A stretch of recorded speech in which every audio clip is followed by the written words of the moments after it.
এখানকার অবস্থান এবং অবশ্যই এই অনশন গতকাল থেকে আজ প্রথম অনশন শুরু করেছিলেন পঙ্কজ রায়, সেই অনশনের কিন্তু 24 ঘন্টা পেরিয়ে গিয়েছে।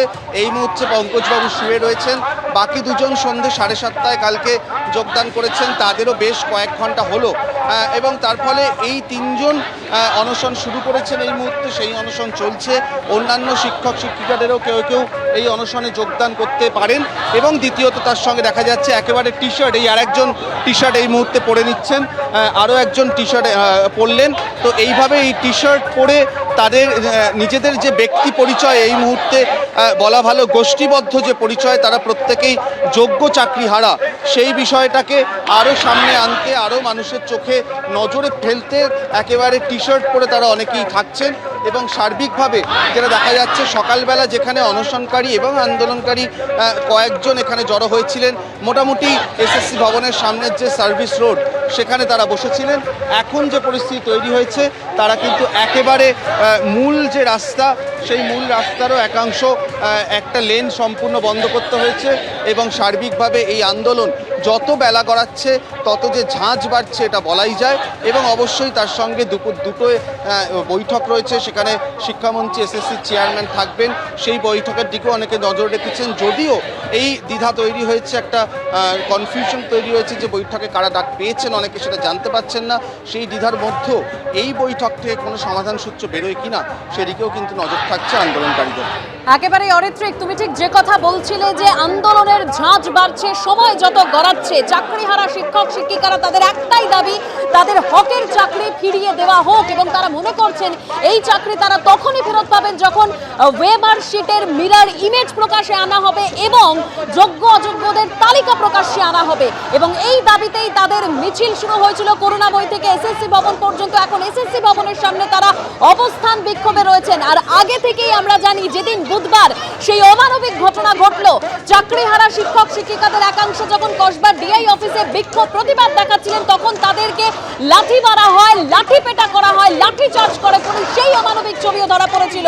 আর তারপর থেকেই চাকরিহারাদের একাংশ তারা এসএসসি ভবনের সামনে অবস্থান করছেন এবং রিলে অনশনেও শামিল হয়েছেন তারা। আর আজকে অন্যদিকে শিক্ষামন্ত্রীর সঙ্গে বৈঠকও রয়েছে, সেই দিকেও তাকিয়ে রয়েছে তারা। আমি আবারও আমাদের প্রতিনিধিদের কাছে চলে যাব। প্রথমেই পার্থপ্রতিম ঘোষ আমাদের সঙ্গে রয়েছেন। পার্থ, একটা বিষয় সামনে আসছে, এই চাকরিহারাদের একাংশ তারা বলছেন অনেকেই আজকের যে শিক্ষামন্ত্রীর বৈঠক সেই বৈঠকে ডাক পাননি।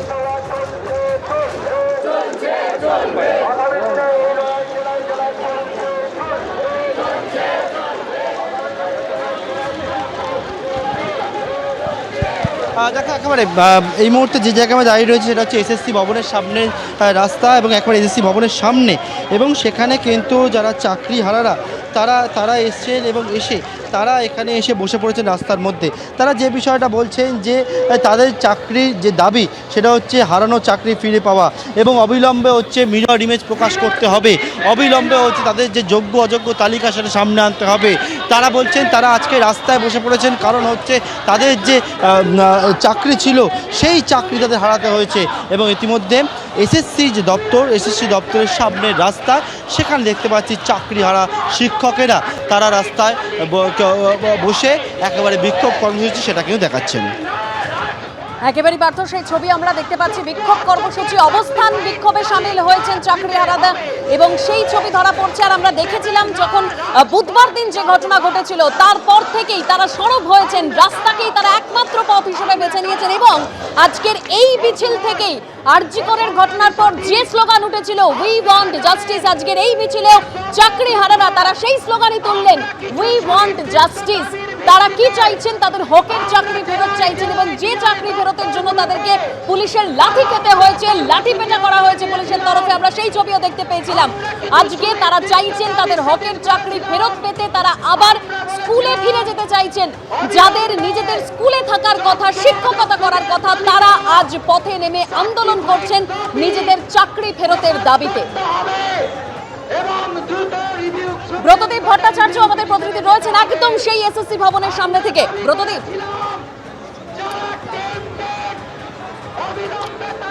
দেখো, এই যে থার্ড অ্যাভিনিউ এসএসসি ভবনের সামনে থেকে যেটা করুণাময়ী মোড় পর্যন্ত যাচ্ছে, কার্যত গোটাটাই অবরুদ্ধ হয়ে পড়েছে। চাকরিহারা শিক্ষক শিক্ষিকারা তারা এখানে বসে পড়েছেন এবং তাদের যেটা দাবি এখন, যতক্ষণ না পর্যন্ত কোনো মীমাংসা হচ্ছে, অর্থাৎ এসএসসি কিংবা সরকারের তরফ থেকে তাদের চাকরি নিয়ে কোনো নিশ্চিত সিদ্ধান্ত হচ্ছে, তারা আজকে এখান থেকে উঠবেন না।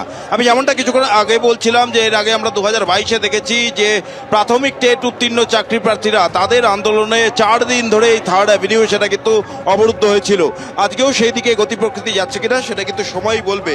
এই মুহূর্তে দেখতে পাচ্ছ সে বিশাল সংখ্যায় চাকরিহারা যারা শিক্ষক শিক্ষিকা এবং শিক্ষাকর্মীরা রয়েছে তারা কিন্তু এখানে এসছেন এবং মিছিল করে আসেন তারা, এবং তাদের একটাই দাবি, এসএসসি দপ্তরে তারা যাবেন এবং চেয়ারম্যানের কাছে সে দাবি জানাবেন যে এসএসসির কাছে যে ওএমআর শিটের মিরর ইমেজের কপি রয়েছে সেই কপি যেন অবিলম্বে তারা প্রকাশ করেন। সেই কপি প্রকাশ করলেই তাহলেই যোগ্য অযোগ্য বাছাই করা সম্ভব বলে তাদের আশা, এবং সেটা হলে তবেই তারা সুপ্রিম কোর্টে রিভিউ পিটিশনের জন্য যেতে পারবেন এবং সেখান থেকে তাদের চাকরি ফেরত পাওয়ার একটা ক্ষীণ হলেও আশা তারা দেখতে পাচ্ছেন। এবং সেই কারণেই তারা আজকে এসএসসি চেয়ারম্যানের কাছে এই দাবি জানাচ্ছেন। এবং তার পাশাপাশি শিক্ষামন্ত্রীর সঙ্গেও কিন্তু বৈঠক রয়েছে চাকরিহারা শিক্ষক শিক্ষিকাদের। সেই বৈঠক থেকে কোনো সমাধান সূত্র উঠে আসে কিনা, কোনো ইতিবাচক কোনো সমাধান সূত্র আসে কিনা, তাদের চাকরির বিষয়ে কোনো নিশ্চিত সিদ্ধান্ত সরকার নেয় কিনা তার উপরেই কিন্তু নির্ভর করছে তারা আজকে এই অবস্থান থেকে উঠবেন কিনা, এমনটাই দাবি জানিয়েছেন এই চাকরিহারা শিক্ষক শিক্ষিকারা।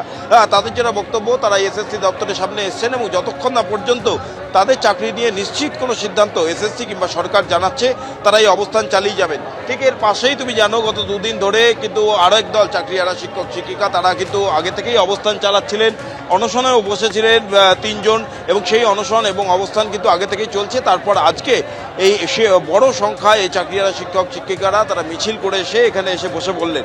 কিছুক্ষণ পরেই এখান থেকে একটি প্রতিনিধি দল তারা যাবেন বিকাশ ভবনে, সেখানে শিক্ষামন্ত্রীর সঙ্গে বৈঠক হবে এবং সেখানে এসএসসি চেয়ারম্যানেরও থাকার কথা। এবং তারা যেটা বলছেন যে সেই মিটিং থেকে আজকে কি ইতিবাচক সিদ্ধান্ত সরকার নিচ্ছে কিংবা এসএসসি নিচ্ছে সেই দিকেই তাদের নজর রয়েছে, এবং তারপরেই সেখান থেকে কি ইতিবাচক সিদ্ধান্ত আসছে তা জানার পরেই তারপর কিন্তু তাদের আন্দোলনের রূপরেখা তারা ঠিক করবে।